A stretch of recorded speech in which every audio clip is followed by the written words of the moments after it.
thank you so much for joining us on NDTV.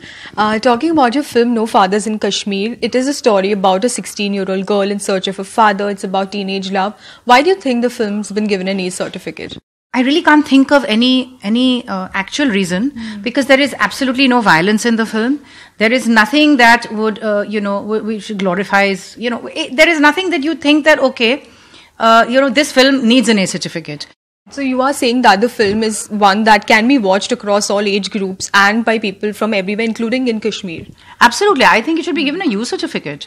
And people in Kashmir, I think, all the more reason. They will watch it. But I think the real audience for this film lies across the country because it's talking about Kashmir through the eyes of these young kids.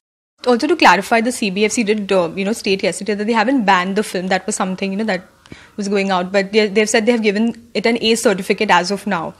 Well, according to the director, that's not true. Okay. Yeah, they did ban it, and they said that we may give it an A certificate if you do this. Alia tweeted about it yesterday, so has Swaran, so have so many others from the industry. Are you happy with the kind of support that you're getting for this film? Let me just say I'm incredibly grateful. It means a lot to us. I think Alia has had an experience with the censor board earlier with Udta Punjab, where there was something very strange, like about 79 cuts or something like that. So she kind of understands the whole thing. I think all actors do today. So I'm really grateful for any support that anybody wants to give us and has given us. In order to be able to understand any problem that's taking place anywhere in our country or indeed anywhere in the world, we need to be honest about the issue. We need to see it for what it is. Yes, of course, we all know mistakes have happened in the past and we are here to correct them. I know that if the government keeps saying that.